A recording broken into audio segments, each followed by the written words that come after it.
so it's correct me if I'm wrong. I think the question is they have a multi-age group from about 6 to 12 that they're trying to get to follow directions in a timely manner. Yes. Struggling with that. Yes. Yeah. So some of these things that they're questions maybe. Do you have them partnered up like a little with a little kid with an older kid? Only activities. Mm-hmm. So let's say we're gonna do like a game or something. Mm-hmm. Then we pair them. Like Mm-hmm. okay, the older ones will lead, and the small ones kind of. Yeah. But then they have it to. Mm-hmm. They have one part of the class that is like they split the group. Mm-hmm. So 6 to 12, and then the older ones Mm-hmm. will be in another group.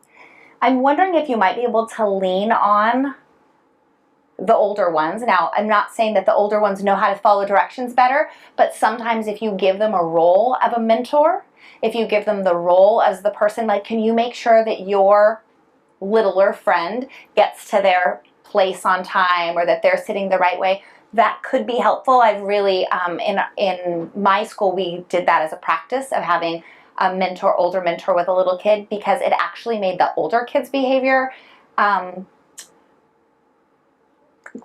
more clearly aligned with our expectations at the school too. So just an idea. You probably have some other good ones. Yeah, I mean, I think a lot of times when you have a challenge with kids not following the group plan, when they're not doing what is expected, I try to think back and go, is what I'm doing relevant to each of the kids? Mm-hmm. Is this something that I can make a relevant connection?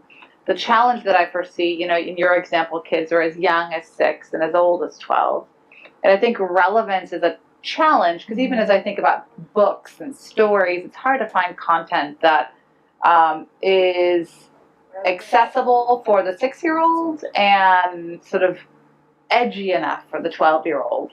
I found that when I'm really stumped and kids aren't listening, just checking in with them and saying, like, what is going on? Like, what do you need from me? Like, what can I, as your teacher, do to better meet your needs? And especially if you have a smaller youth group class, right? Like, if you have a group of like 4 or 6 or 10, just sit down saying, like, we've got this time together. My goal, my purpose, and I'm assuming what your purpose is, so correct me if I'm wrong, but my goal and my purpose is to talk about kindness, to learn about God, and to learn how to become better people.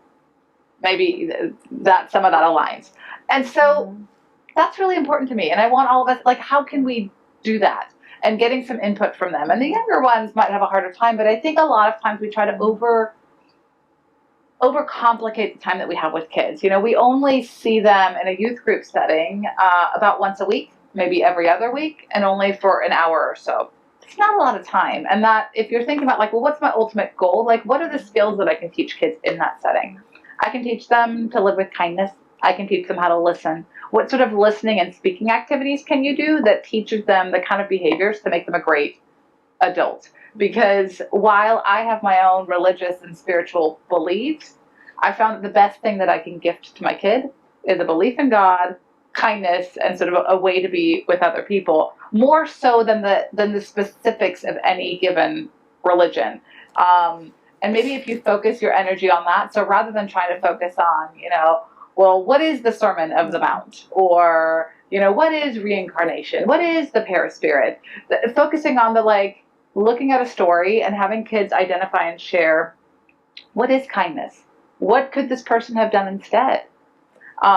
Looking at real life examples, maybe even bringing in some cartoons or some media and saying, this person right here, were they being kind?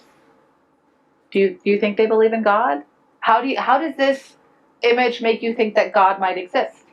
How do you know God exists? Having those sort of debates rather than trying to instill new information. I think we don't see kids often enough, and then they tune out. We try to teach them new information and they just shut down, and you start getting this behavior. And having those sort of discussions about in this picture, what makes you think about God? Or in this story, how are the kids not being kind? How can you be more moral? How can we do that with each other?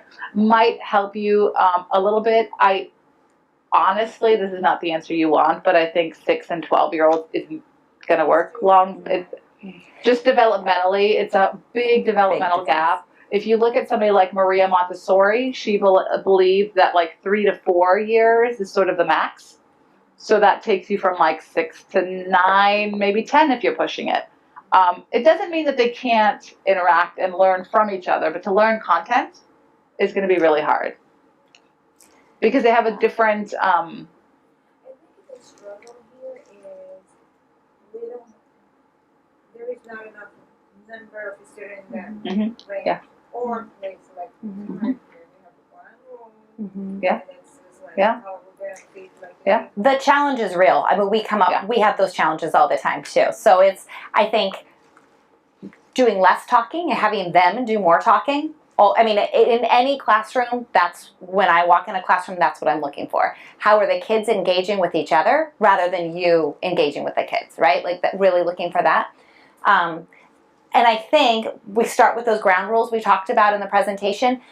Do you have clear expectations? And we didn't talk about this, but co-created in a classroom is really important. And that is something that you can do with 6 to 12-year-olds, is get simple expectations that you can all agree on together to go forward. And using mentors, those older kids as mentors, maybe even, positioning them as a teacher, right? As another teacher might be helpful too. Giving them an opportunity to bring in a story, letting them spend the whole week.